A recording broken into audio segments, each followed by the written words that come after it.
Morning, guys. Ethan here to talk with Mike about Sprint Vector. Mike, how are you this morning? No, I'm doing good. Thanks for coming checking out the booth. We're really excited to have you here. Totally. The Intel booth is great. I love the setup, and I love that we got Malik on the VR right now. We're going to show you him in just a moment. But Mike, I wanted to ask you a few questions. Tell us about how this game kind of came to be. Yeah, absolutely. So, at Survios, our big push has been solving problems in VR. That's been our big focus, is we want to push the boundaries of what can be done. Our first game, Raw Data, that was really focused about the action, the superhero, feeling like a hero in VR. But our second game here, Sprint Vector, our main focus was to solve locomotion in VR. This has been holding the industry back, right? So we're going to tackle this head on. So what we invented here is what we call our fluid locomotion system. And what that allows players to move 60, 70 miles an hour, running, jumping, flying without nausea. So once we had that, we're like, hey, what are we going to build with this? We're like, well, a racing game, of course, a really competitive one. So that's what we have here today. We're showing off Sprint Vector, our second product. That's awesome. And as someone who suffers from motion sickness quite a bit, and like VR I've really struggled with, and while it interests me, it just makes me so sick. I'm very excited to hear about that. Can you dive a little bit into more into how that works and how you can tackle nausea? Sure. Well, we're not telling everybody all of our secrets just yet. Sure. We'll show they'll figure it out once we release the product, Okay, of course. okay. But more or less, the high-level concept is nausea occurs in VR when the body's doing one thing and the mind is thinking something else, right? That's when things get borked. Right. So to solve that, the solution is we needed to move the body. That's the key. So you see, as he's playing the game here, he'll be moving his arms as if you were running or cross-country skiing or ice skating, right? You imagine it. As soon as we had the player moving their body as their mind expects them to, that's when nausea was solved. But that actually wasn't the bigger problem, we found out. The bigger problem we had to solve with what we call intended motion. And what that is humans, we're all different. We're all come in different sizes, shapes, forms, right? And we don't move our bodies the same, right? So one of the big challenges we had to do is implement all these behind-the-scenes systems that the player doesn't know exist, so that when they're moving, it just works as they expect it to. They're going to go in the direction they want it to.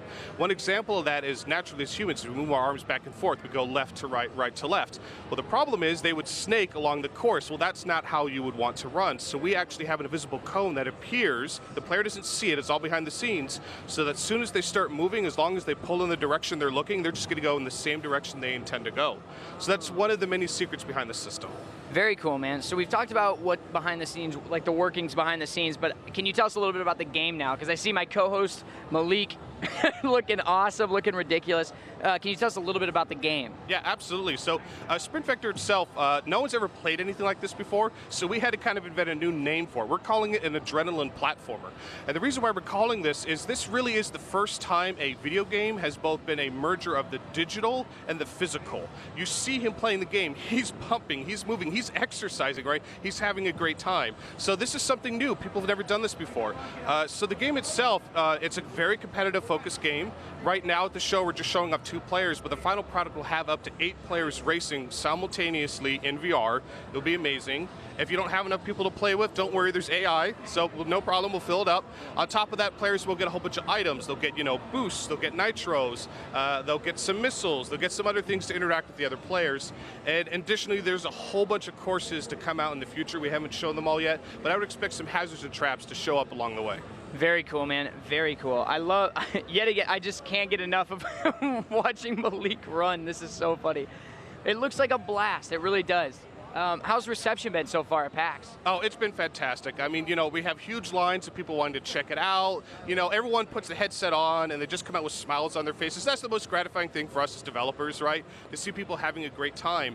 But one of the most exciting things is, like I said, even people who have played VR, they've never played this. This is something brand new. This is something exciting. And the fact that we are, we have hundreds, thousands of people playing this, no nausea, right? That's just so gratifying to us to know we've made something that's not just going to be an evolution for our product, but for the rest of the VR industry, all the other products that are going to use this going forward.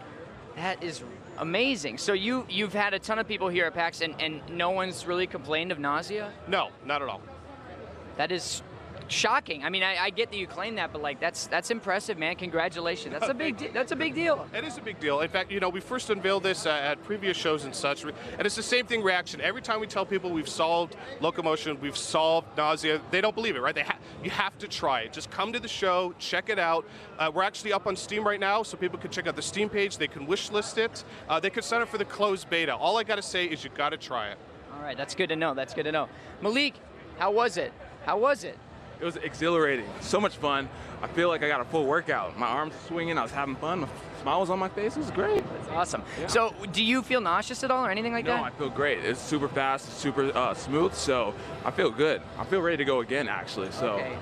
this is fantastic. I'm curious, how hard would it be for me to do this while Malik, you make fun of me? Because honestly, watching you get into that was awesome. It was hilarious. Go for it, man, if you want to do it. Okay, yes. Do you want to trade? Can I give you the mic? All right, sweet. All right, sweet. I'm gonna All trade. right, we're going to get him in There you go.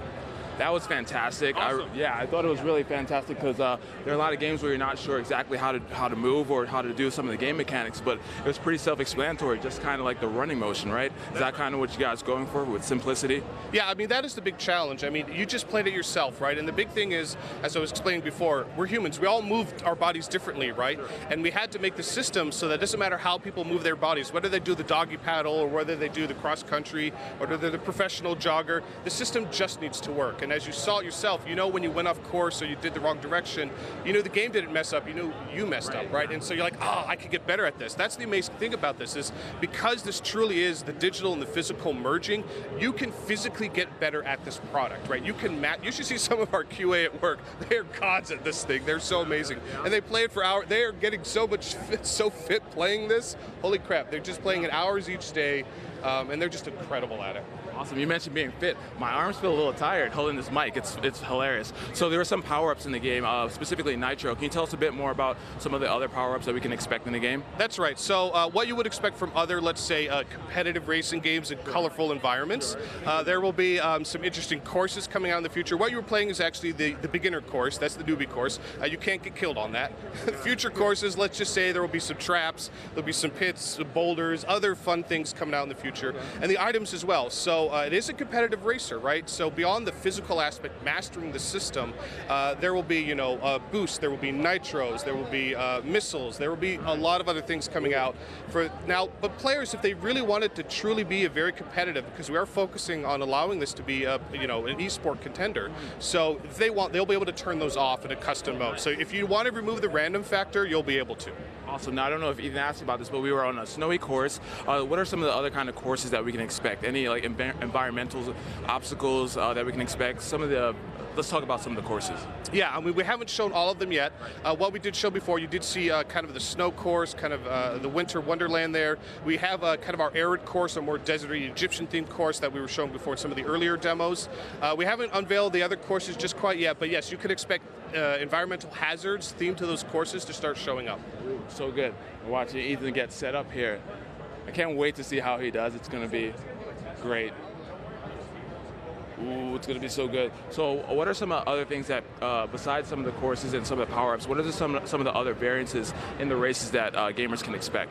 Sure. Well, like you would expect from any racing game, there's the primary course, and then there are the shortcuts, right? So beyond just mastering the system, there's going to be, quicker courses. There's actually, in this course itself, I don't know if you saw any of them, there's an upper level course, there's a lower level course. They're much harder to get through, but you can get through the racetrack itself much faster if you can find those secrets. Nice. We're watching Ethan take his strides. He's going through. So any other mechanics? So we know we have the jump where you can like power through and do the Superman sort of. Any other kind of mechanics like that we can expect? Well, you weren't actually using all the mechanics in the game right now. We're not actually tutorializing them. They're in this build, but it takes a little bit longer to show that off.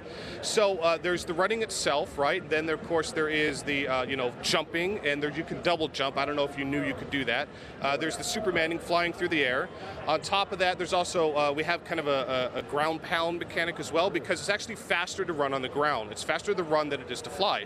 So you want to fly to get over the obstacles and then get back to the ground as fast as you can to really maximize your speed. On top of that, there's also a drift system in there. The turns on this beginning course aren't that challenging, but in the later courses, the masters at this game will really figure out the drift system and be able to do incredible turns at a very fast rate. Oh, awesome. I can't wait for Ethan to see his playback and how insane he looks right now. So we got to go, but tell us when we can expect the game. game and what platforms, VR platforms? Sure. Well, we haven't. Marketing hasn't decided exactly when it's going to launch yet. They're still figuring that out.